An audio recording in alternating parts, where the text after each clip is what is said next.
All right, hello everyone. We're going to go ahead and get started. Thank you for joining us for this Learning and Growing 2021 presentation, teaching tips on writing essays, templates, checklists, and samples. My name is Kelsey Sorrow, and I'm a member of the marketing team here at Hawks Learning. Our presenter today is Jamie Permisi. Jamie has a master's degree in English from Rutgers University, Newark, and currently teaches at her alma mater, Raritan Valley Community College. We will have a live Q&A session with Professor Permisi today, so please enter any questions into the Q&A as we go, and we will get to them after the presentation. I'm going to hand it over to Professor Permisi now. Thank you so much, Kelsey, and quick thank you to Hawks Learning for hosting me today. I was telling Kelsey before, I really enjoy these webinars, so it's a real honor and privilege to be giving one with you guys today. So I'm Jamie Permisi, and I'm going to go ahead and share my screen, and let's get started. Okay. So the title of my presentation, Teaching Tips on Writing Essays, Templates, Checklists, and Samples. So basically, I want to give you some tips on how to help students write essays, particularly regarding tools that I really wish I had right at the get-go from my first semester of teaching. I've been teaching for 5 years, I'm entering my 6th, and I want to just be able to help make the lives of instructors, especially the ones who are teaching English, a little bit easier. So we're going to be focusing on how we can use templates to help students write their essays, as well as checklists in terms of the elements that they need to write a full, complete essay, and as well as anonymous samples written by past students and how we can use those to, again, help students give the resources they need to write a great essay. So as my slide reads, I'm an adjunct assistant professor of English at my alma mater. I was a student at Raritan Valley Community College, and now I'm back to teach. My job is incredibly rewarding, and I love helping the students, especially in the community that I was once a part of. So just to explain the pictures I have here, right, A+, we definitely want our students to earn that high grade on the essay. But I also have the picture here to the right of checklists, and we want the student to be able to be proactive in checking off the elements that they need so that they can have everything that an essay should include, and we can help them get there by giving them these resources. So moving along the outcomes of this presentation, by the end of this presentation, you will be able to use thesis and body to help students with their essays. But by the end of this especially, forgive me if my connection is unstable, I'll just stop and repeat myself. But at the end of this especially, you will be able to brainstorm how you can use these tools as aids for students to approach any kind of written assignment. So I definitely encourage you to please engage, jot down any ideas that may come to mind of how you might be able to use templates, checklists, and samples for your own classes. Definitely save your questions for the Q&A chat. Kelsey will be helping me manage that today. And I just want to get a sense of my audience's experience. How much have you engaged with materials such as templates, checklists, and samples in your own classes? So if you could just take a few seconds to answer that, I would really appreciate that.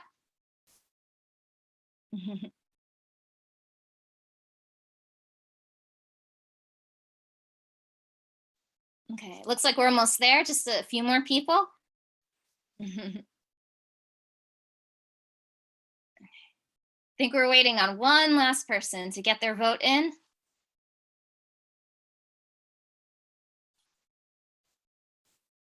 Okay, great, awesome.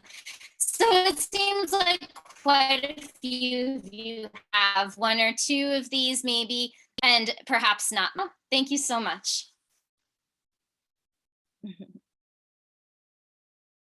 Okay, and you can feel free to share the results as well if you, so that our audience can see. Okay, as you can see, most of you have a lot of experiences with this. Great, I hope you can have some new ideas from this presentation, one or two, about maybe half or a little less than half. Okay, great, awesome, thank you. Okay, you can feel free to stop sharing now, Kelsey, thank you. Okay.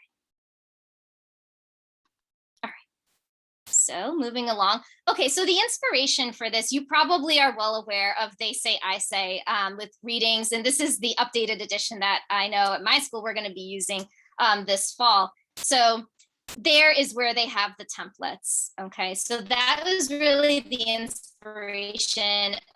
This is really the base, the resource from these templates that I use come from. Okay, but I noticed a problem that was happening with my students when they were approaching these essay assignments. Unfortunately, they would use the templates, but I felt it appeared to be that the templates were not in the appropriate order. So let me explain that a bit. So for instance, in the body paragraph, they would start with the quote instead of the topic sentence, which really needed to include their area of support and defining the point from their thesis statement that they were going to discuss in the body paragraph. So that's one example. Sometimes in the conclusion, for instance, they would not start with the thesis as the student should. So in general, things were in the wrong order. And I think the students needed a little bit more guidance on placing the templates in the right order. So I brainstormed to myself, well, maybe I need to give them a more cohesive set of templates, maybe help them place those templates of a topic sentence, of integrating a quote, of analyzing a quote in the appropriate order to help them, again, more efficiently, but also more effectively write a good essay. So addressing the problem, I asked my students, I was able to come to the conclusion of giving a cohesive set of templates a little bit later, but I wasn't sure what to do at first. So I even asked my cousin who was in college at the time, what would you ask an English professor to, in terms of like how we could help you college students write essays? I even asked another student in my class, give me ideas. If a past teacher had done something that really worked well, tell me what it is. I want to know. I would love to be open to ideas. And I say, and I've gotten into the habit of saying that every semester to my students, if a past teacher did something that really worked, let me know. I want to consider it. I want to be open to it. So my student, they said, well, our high school teacher used to give us checklists in terms of everything that we needed in an essay. And it doesn't sound like anything tremendously big or innovative, but it helped me and thus helped my students tremendously in making sure that they had the elements they needed for a good essay. And then as far as my cousin goes, he just kept it simple. And he said, just tell us what you want. So that planted the seed, again, in terms of figuring out, okay, I need to give perhaps a little bit more guidance and a little bit more concrete resources to my students to help them write a good essay. So this is the solution.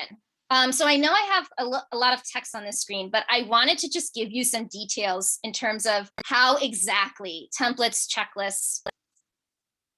I'll repeat that in case my connection was bad. This slide has a lot of text on it, but I wanted to give you details in terms of how exactly templates, checklists, and samples help. So templates provide the missing pieces of the puzzle, particularly if you place them in the order of the ideal progression of ideas. That's what was missing. There was not a logical, cohesive progression of ideas.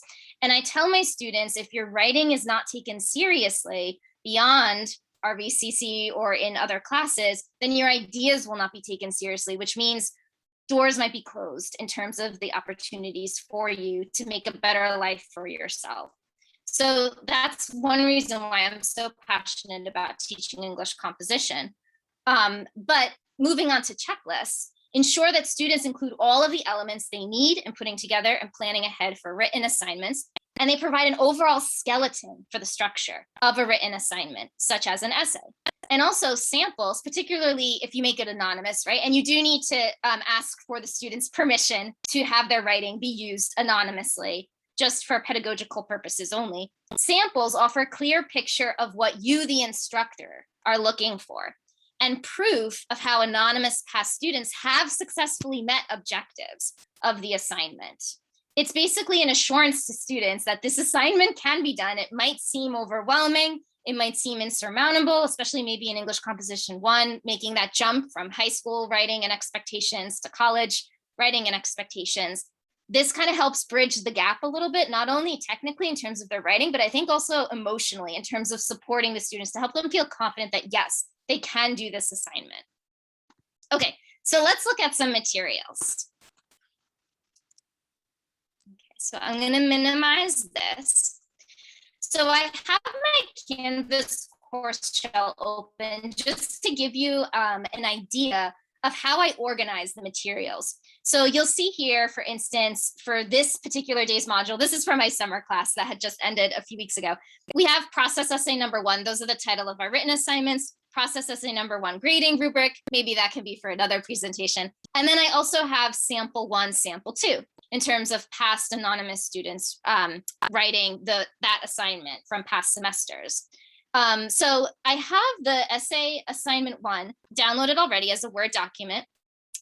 And for the essay prompt, this one was, for this assignment, I am asking you to take one of the texts that we have read and discuss and make an argument about how the text is designed to affect its audience. For example, create an argument where you respond to a question such as this. And this is the question in bold. How effective is the text in trying to persuade its intended audience? So these were the templates that I put together. And I did put it together in a separate document. And that's a decision you can make. If you decide to go ahead and create templates within a cohesive order, like a sample body paragraph for your students, you can include it right in the assignment packet that you create, or you can have it as a separate document. And I think it also depends too on what kind of message you want to send. How crucial are the templates in constructing the body paragraphs for them to achieve the assignment? If you feel that it's probably really crucial, as I do, and especially encouraging them to use what they're reading in the textbook, I include it in the essay packet. For this particular assignment, I just happen to have it in a separate document, and that's okay too. You can also, I tell my students, whether it's embedded or in a separate document was more of an aid, you're not required to use these templates. You can use as much of these templates, as little, as none. It's up to you. As long as you're answering the question, as long as you're achieving the objective of the assignment, that's what matters the most to me. I found, and I'm sure you found too, that college students tend to like options. They tend to like freedom, but not too much because it might be overwhelming for them. And they still might not have as much guidance to make an decision of which path to take in knowing how equipped they need to be or want to be in writing an essay. So here I have this document that I would like to share. Okay. So sample thesis statement, author's names, essay, insert title here is, and I give them 3 options: very effective, somewhat effective, not effective. Now these templates are from my my department commons page. So some of these templates have already been constructed by my colleagues, but are there up for the grabs so that we can tweak them and customize them to more specific assignments, which I did in the later process essay assignment, and I will show you that. So very effective, somewhat effective, not effective, and I include choose one because area of support 1, area of support 2, and area of support 3. And I even give them examples of areas of support because I noticed that sometimes they would choose just simply the ideas of the essay as areas of support, and it ended up being more of a summary. And we're trying to get away from our college students summarizing. We want them to analyze. So I gave them examples. I said, think about the tools that a writer is using for their essay. So to persuade their audience, powerful personal examples is one. Lots of data about the problem of whatever that may be, etc. Okay. Now, the sample body paragraph template essay is very effective because this person explains the issue of which contributes to the essay's overall argument that, for example, and I'm sort of skipping just for time's sake, skipping around, but for example, author's name states, okay. The drawback is that sometimes the students will cling a little bit too much to the templates, and I'll actually see author's name in the essay, and I tell them, you have to change that. You have to fill in the actual author's name. So that is one drawback to giving students these kinds of templates, but you just have to remind them. This quote highlights the use of blank, reinforces blank, therefore essay is very effective because. I had noticed that in a lot of body paragraphs, there was not a recap at the end in terms of just redefining once more their argument that contributes to the overall thesis statement. So I think a recap is very important at the end of the body paragraph before you transition to the next one. And again, while the templates themselves in the They Say, I Say textbook were very helpful, unfortunately, the order of them was missing. So I wanted to fill in that gap and help do that for them. Okay, so then if we look at my assignment for essay 2, this asks to include 2 works. So how did one text more effectively try to persuade its audience than the other text? So this one, I do have it embedded within the essay packet. I encourage my students to start with their thesis. I'll repeat that in case my connection was bad. For constructing thesis statements, I encourage my students to use I argue that. I think it gives a note of maturity and sophistication in writing. And I think it's also a signal of complex thought too. And it's really just signaling to the reader that I am the writer and this is what I'm arguing.